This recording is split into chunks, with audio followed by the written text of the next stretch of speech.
అట్లా కాదు.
Telangana anganwadi teachers and helpers union CIT Telangana రాష్ట్ర కమిటీ పిలుపు మేరకు ఈరోజు జిల్లా కలెక్టర్ కార్యాలయం ముందు ధర్నా కార్యక్రమాన్ని నిర్వహిస్తూ ఉన్నాం. ఏదైతే గతంలో ములుగులో ఏర్పాటు చేసిన సమావేశంలో సిఐటి రిప్రజెంటేషన్ మేరకు మంత్రి సీతక్క గారు అంగన్వాడీ సెంటర్లన్నిటికీ మే నెల మొత్తం సెలవులు ఇస్తామని చెప్పేసి హామీని ఇచ్చారు. ఇచ్చిన హామీని అమలు చేయడం కోసం వెంటనే రాష్ట్ర ప్రభుత్వం జియోను విడుదల చేయాలని చెప్పేసి మేము డిమాండ్ చేస్తూ ఈరోజు రాష్ట్ర వ్యాప్తంగా ధర్నా కార్యక్రమాన్ని నిర్వహిస్తూ ఉన్నాం.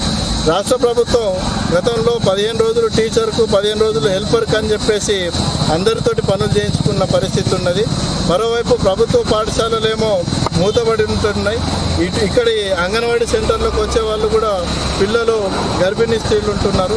వేసవి కాలం ఇప్పటికే తెలంగాణ రాష్ట్రం మండు టెండలతోటి అట్టుడికిపోతున్న పరిస్థితి ఉన్నాయి.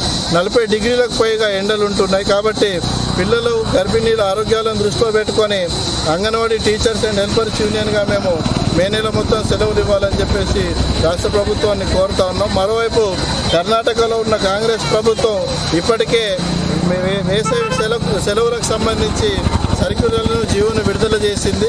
ఈ ప్రభుత్వం కూడా వెంటనే మంత్రి గారు ఇచ్చిన హామీ మేరకు సర్క్యులర్ని విడుదల చేయాలని చెప్పేసి కోరుతా ఉన్నాం. అదేవిధంగా రాష్ట్ర ప్రభుత్వం ఎన్నికల కంటే ముందు అంగన్వాడీ ఉద్యోగులకు ఇచ్చిన హామీలు ఎక్కడ వేసిన గొంగలు అక్కడే అన్న చందంగా ఉన్నాయి. ఏదైతే ఉద్యోగ భద్రత పిఆర్సీకి సంబంధించి వేతనాల పెంపు, retirement benefits, pension, insurance, PF, PSI లాంటి డిమాండ్లు ఇప్పటికీ పరిష్కారం కాని సమస్యలుగానే ఉన్నాయి.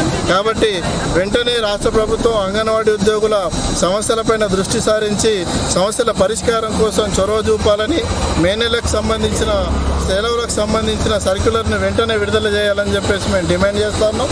లేని పక్షంలో రానున్న రోజుల్లో పెద్ద ఎత్తున ఆందోళన పోరాటాలు చేస్తామని ఈ సందర్భంగా రాష్ట్ర ప్రభుత్వాన్ని హెచ్చరిస్తాం.